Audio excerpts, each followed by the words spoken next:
Os santos são os sinais da presença do ressuscitado na história. Hoje, dia 30 de novembro, celebramos Santo André Apóstolo. A liturgia grega dá a Santo André o título de Protocleto, ou seja, o primeiro que foi chamado por Jesus entre os apóstolos. São João, quarto evangelista, é quem narra a coisa dessa forma. Aliás, São João e Santo André, ao que tudo indica, antes de seguirem Jesus, eram discípulos de João Batista.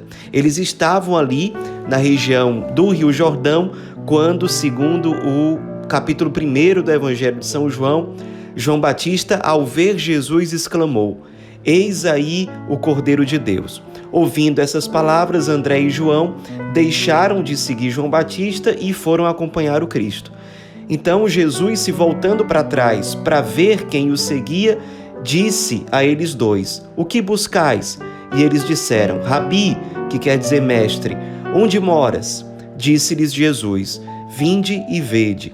Eles foram, então, viram onde Jesus habitava e permaneceram com ele. Isso era por volta da 10ª hora, ou seja, era fim de tarde.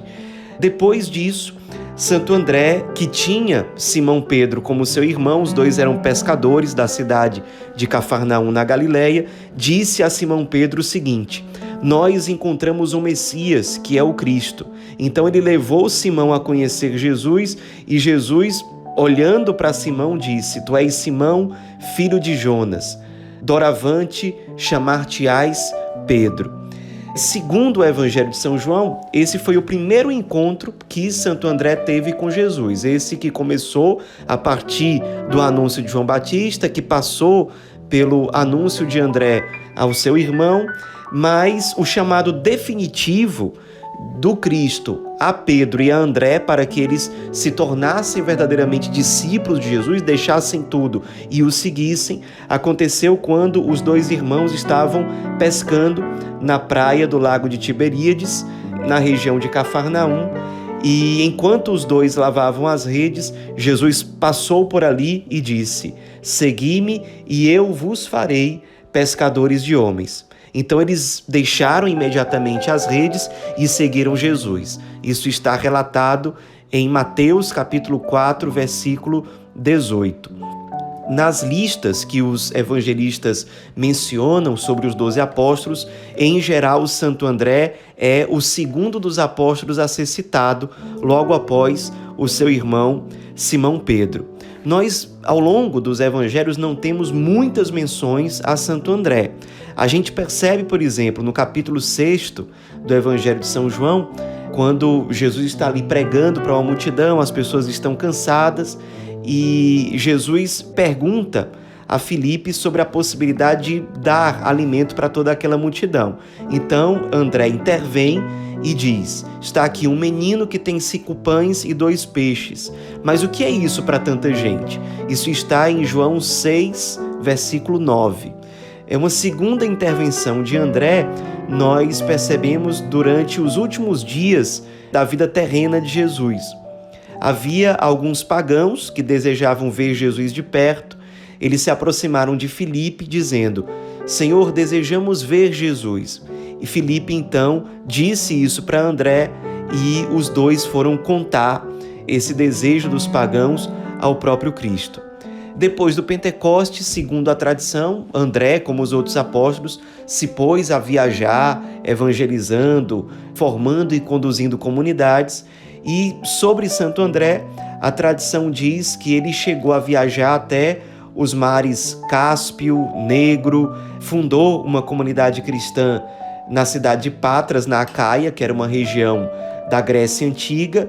Essa comunidade fundada por Santo André foi uma das mais florescentes dos tempos apostólicos, deu muitos frutos, muitos cristãos, muitas famílias cristãs existiam naquela comunidade, era uma comunidade realmente muito viva.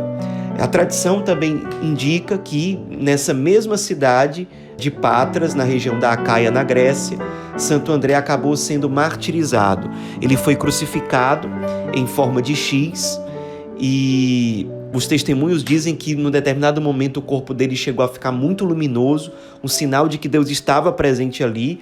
O corpo dele crucificado passou 2 dias ali exposto, e as pessoas também testemunham uma serenidade sobrenatural que transparecia no semblante de Santo André.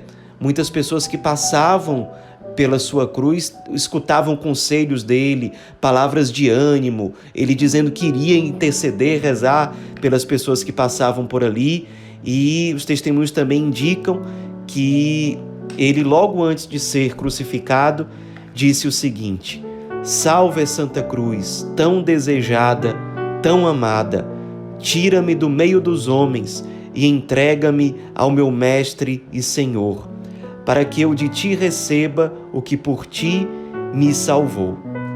Ele se entregou na cruz dessa forma, animando os cristãos daquela região realmente à coragem, à firmeza na fé.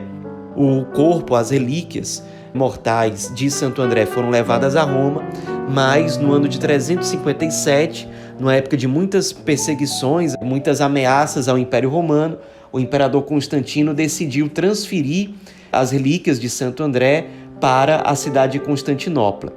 Séculos depois, já no ano de 1460, as relíquias de Santo André foram levadas de volta para Roma e ficaram durante muito tempo na Catedral de Amalfi. Depois, já no século XX, o Papa Paulo VI, num sinal de comunhão, de tentativa de reaproximação ecumênica com a Igreja Ortodoxa da Grécia, decidiu devolver as relíquias de Santo André para Constantinopla.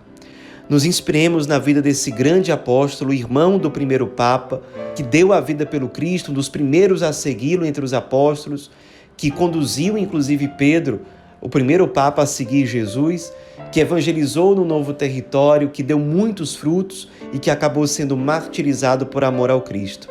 Santo André, rogai por nós.